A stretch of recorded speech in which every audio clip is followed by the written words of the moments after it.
Ladies and gentlemen, welcome back to Average Joe's Media. I am the Average Joe Boo. And I am the Average Joe. And today we have a fantastic, fun-filled, information-filled session. We have a guest in studio and a guest from across the world. Guest in studio, Pat Cochran. Pat, we appreciate you joining us. Absolutely. Delighted to be here. And coming to us live from Taiwan? Taipei. Taipei, Taiwan. Taipei. Yeah, well, just Taipei. I've heard it both ways, but I'm glad you're here, my friend. We have the great Todd Sullivan, literally a world-renowned author, published several books. One most recently, the second part, There Will Be One, of the Windshine Chronicles. We're really excited to have you with us here, my friend. How are you doing over there? I'm okay. How are you doing? Well, here at Average Joe's Media, we like to say we're living the dream. Living the dream, absolutely. I mean, we're talking to you from across the globe. Yep. We have our wonderful guest in studio. Absolutely. And we're wearing hot masks. Yes. I'm getting more and more thirsty by the second. I got to tell you, unless I cut a straw hole, this bad boy's coming off in a little bit. That's fair. Plus, America wants to see my beautiful face. Well, do they? Hey, last episode I got complimented that I was very handsome on the live feed. Oh, you did? Just want to throw that out there. Last episode? Last episode. You have to go back. Good. Fact check me on that one. Good. Well, I feel like So striking features you've got. yeah, Tell you it what. really is. Yep. It's that reflective stripe you got. I got to tell you what. It If you're wondering, ladies, yes, I'm single. There's not a ring on this finger yet, so holler at your boy. Absolutely. Okay, hey Todd, tell us a little bit about you, and just kind of, I don't know, just tell us a little bit about you. All right. Yeah, I'm living in Taipei, Taiwan. I've been there for about 6 months. And before here, I was in South Korea, actually, and I was there for 10 years. Wow. And yeah, I've been teaching English here in Asia, well, South Korea and Taiwan, for about 11 years. Really? Okay. Yeah. How's the teaching abroad?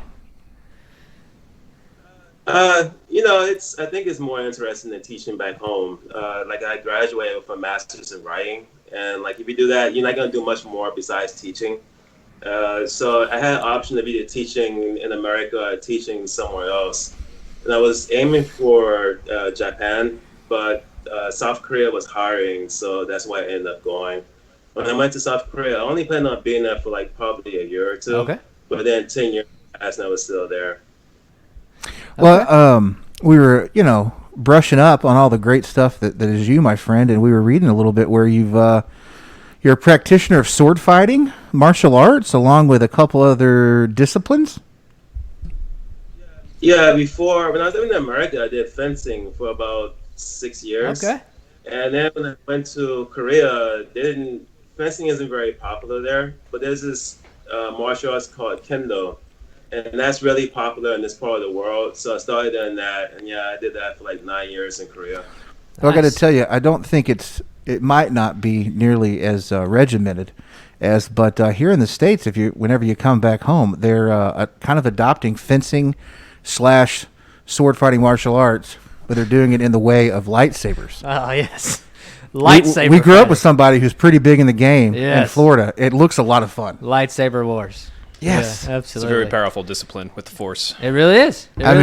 All I'm wanting to see is a choreographed someone pushing the force and then simultaneously the other person like moving back or choking or something. here's like my that. thing. I want to see something choreographed like that. That'd be If awesome. major sports don't come back and ESPN is running out of things to view, and sports is an essential business in Florida, Yes, I'm saying, Lightsaber bring duels. back the Ocho. that's right. I wanna see ESPN, lightsaber the battles. Ocho. Absolutely, that So- would be awesome. So, Todd, reading a little bit about the books and the series that you're creating, I got to tell you, both Jobu and I, we both have teenagers.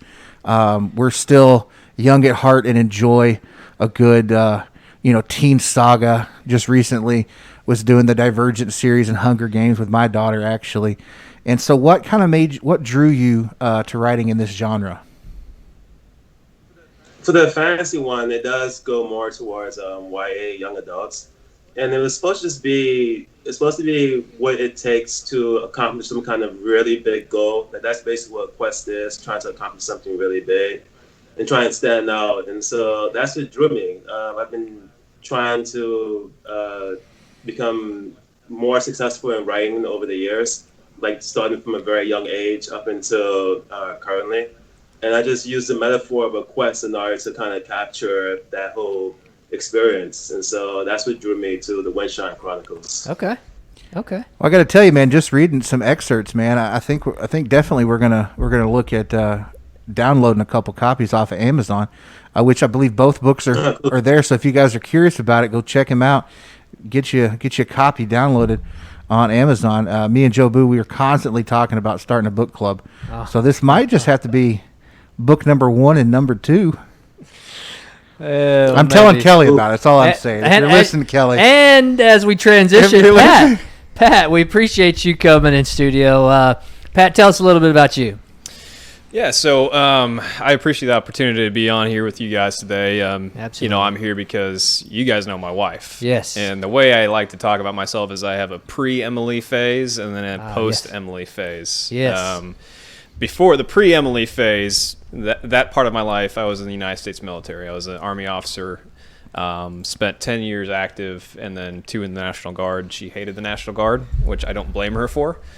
But I was in support in logistics and some of the things that I participated in, like I was a platoon leader in the surge in Iraq as part of the 82nd Airborne Division. Wow. I was a supply chain planner on the Osama bin Laden raid back in 2011 as a part of the Special Operations Aviation Regiment. Wow. And then that part of my life, even though I was doing some really cool things, I was a mess of a person. So I was an alcoholic. I had all sorts of addictions that I was fighting. And then I met Emily, and she kind of changed me for almost a 180. And even after I met her, I transitioned out of the military, and I've now worked for a Fortune 50 company, but I had that stint in the National Guard where I actually went to lead a couple hundred soldiers during Hurricane Harvey. So I've been a part of disaster recovery as well. So I think that's a very relevant thing that we're going through now with the COVID pandemic, and the experience that I had in Hurricane Harvey brings me a lot of perspective to the current situation.